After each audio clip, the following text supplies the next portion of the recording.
Okay, so totally reliable delivery service, it joins the Switch, and this one it's answering the question of what happens if loose ragdoll physics meet an open world. What happens if the Gang Beast squad or human 4-flat dude somehow found themselves in the real world and they had to go and, find a job and steady source of income like the rest of us? Does this though make me laugh and smile and question why I play other games? Or does it make me want to gouge out my own eyes with my Joy-Cons? Well, that's leading to the big question, can it deliver?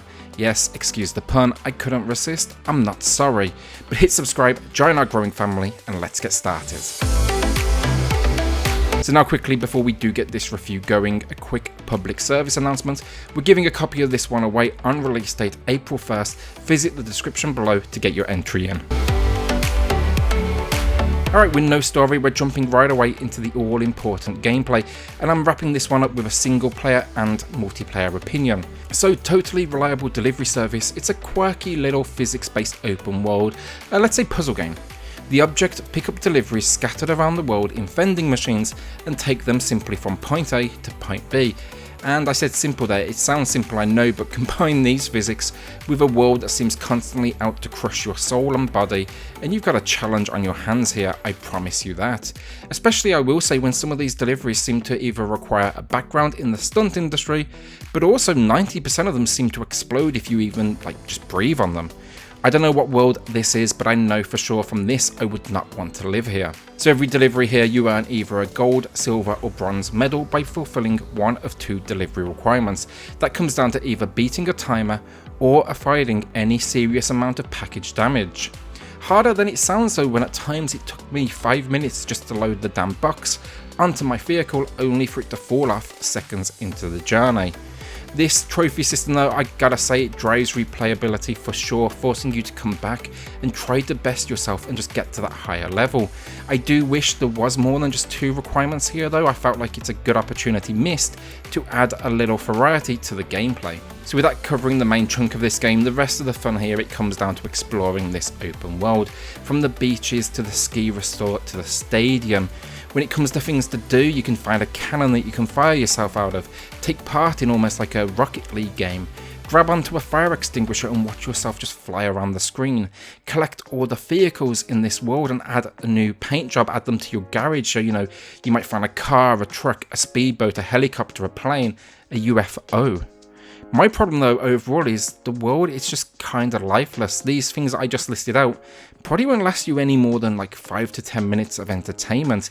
It just misses the NPCs that most games have.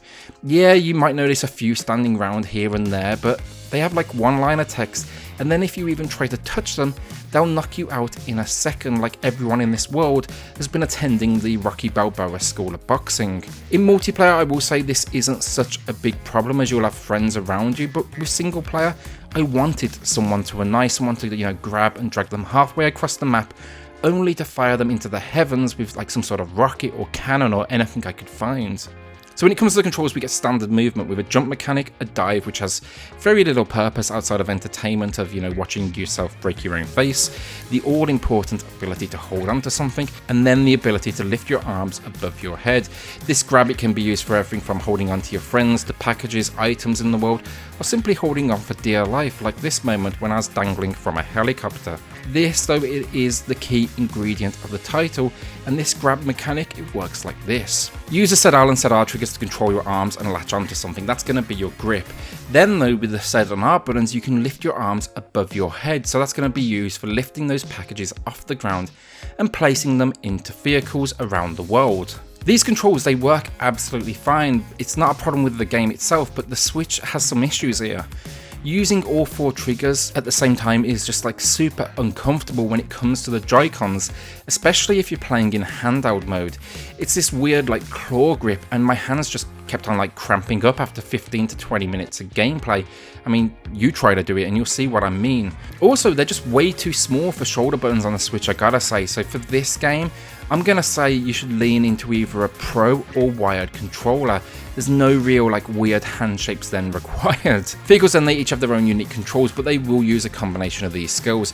Don't go in expecting, fast-paced GTA or anything though. Nearly every vehicle here controls like it's somewhere between being on ice and a bouncy castle, and I'm pretty confident they're made out of paper from the amount they turn over. Cars, they're going to flip, planes are going to crash, helicopters are going to spin out of control. One thing I like about the vehicles though is you pretty much get instant access to them thanks to a garage at headquarters, where as you progress you're going to be adding these different options for immediate gameplay. Outside of this then, you'll also find a menu where you can see remaining deliveries to complete, the trophies you've achieved, a basic map, a list of in-game achievements if you really want to push this one to 100%, and then a decent selection of character customization options which you'll be unlocking as you progress again. Overall, gameplay wise, as a single player experience, I'm returning to my opening statement and saying I'd rather gouge out my own eyes than suffer another second with this game. The humour just doesn't really work in solo because it's not as entertaining laughing at yourself and not someone else. The empty world with very little life leaves you with near nothing to do before boredom kicks in, and then trying to tackle these deliveries solo, it just results in just more frustration than anything. But, and this is a big but, multiplayer gameplay, I had a great time, I had a blast, and it's pretty clear that was very much the intention with the design of this one. It's ridiculous some of the things you can get yourself into, from dangling your friends out of rockets, pulling each other into danger, or simply working on the package delivery together. Like for example, one person drives while the other one's holding on to whatever you may be delivering. It makes it easier, but honestly it's also just more fun when your friends are suffering along with you. This though, it's just quickly in multiplayer turning that frustration into moments where you're going to be nearly crying from laughing. Probably the biggest compliment I can give this one. Oh, and I will say on the side of that, if you can get a few beers involved, this one's even better. A big point here though for multiplayer, with no built-in chat system, you really want to be playing this one either locally like I did, as you can see in the split screen gameplay, or people you know online, so you can get on Discord or on the phone and talk with them. It just totally elevates the experience when you're laughing together. Online, no chat, I'm gonna say I'm not sure on that either, honestly. So graphically, yeah, it's a bit of a mess, this one, sadly. It has the genre standard at this point, you know, that low detail vibe, and I'm okay with that, no complaints from me. The simplistic designs that come together with bold colours to make this world, they're very much fitting of the gameplay mechanics, you know, that buggy on purpose vibe and exaggeration of the physics. In fact, I'd even go as far as to say I really do like some of the work here, like the character models are pretty cool with a nice supply of customizable pieces, and the vehicles, they border on an almost like Lego vibe that I really did like. The problem this one has though, it's popping, and not just quite a bit of it, but a lot of it, to the point where it's going as far as impacting the experience, sadly.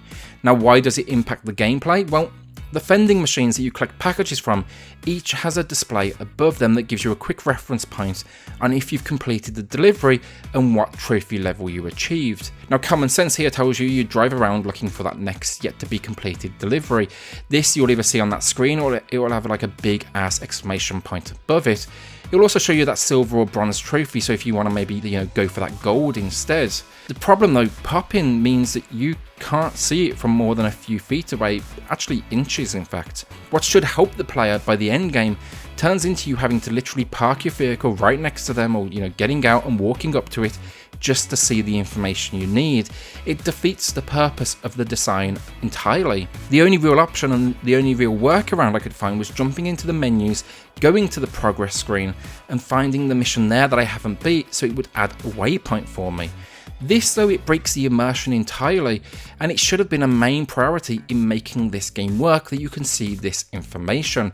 Imagine playing Crazy Taxi but you can't see the dollar signs for your next passenger except for when you're like 2 feet away. That's how I felt here, but that game's 21 years old and it managed to pull this off, so I'm not sure why we can't get that here. As a note, this sentence was also purely an excuse for me to capture some footage on my Dreamcast because I adore that game. Outside of this then, it's less game breaking, but scenery will pop into place all over the place. Buildings will seem incomplete, missing roads will appear occasionally, obstacles will get in your way like a log that rolls down the side of the ski resort, but again it appears at the last moment. And I've got to say here as well, what the hell is going on with the birds that seem to be running at like 1 frame per second here? What I feel should have been a pretty simplistic game to get running smoothly and implement somehow stumbles, and it stumbles extremely hard. So last up audio, and there's very little here to talk about. We get a decent selection of sound effects, from the vehicle engines to explosions and collision effects. We get a small amount of recorded sounds for screens when falling or jumping as well, which I really did like. And I'd say overall they've done enough here to match the visual style. Audio sounds, they sound suitably like low quality and cheesy, but I feel like that's how they should sound. Then the music, it's repetitive, but the tracks, they're fine. They've basically taken a chiptune vibe and modernized it. That's really all I can say for audio though, short and sweet. So overall, totally reliable delivery service as a concept has a good idea. Take that over-the-top physics engine and implement it in an open world environment, kind of similar to the Goat Simulator before it. As a single player experience, so in my opinion, keep far away. There's very little to do here outside of getting frustrated, and the humour's kind of lost when you're going it alone. And as you can see from the footage, I suffered through quite a bit of it solo myself. Multiplayer though, that's where it is at, and it completely changes the game. That frustration turns into nearly crying from laughter as you get up to all kinds of craziness, whether it's delivering items, simply experimenting, or just torturing each other. Sadly though, the graphics are just too broken here, to the point where it's impacting the gameplay. There's no reason I should have to put this much effort into working out where I can find the next mission. Yes, I know I can use the menus to find that next one, and that's exactly what we did, but we can't justify making excuses for the game to work. When it worked though, it was honestly hilarious in its design and implementation, but these bugs, they can't be attributed to the style of the game, it's simply poor execution.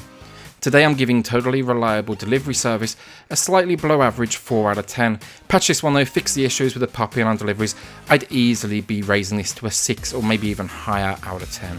Thanks for watching. Will you be picking this one up? Let me know in the comments below what you think. Hit subscribe if you love the Switch as much as we do, and we'll see you all on the next video.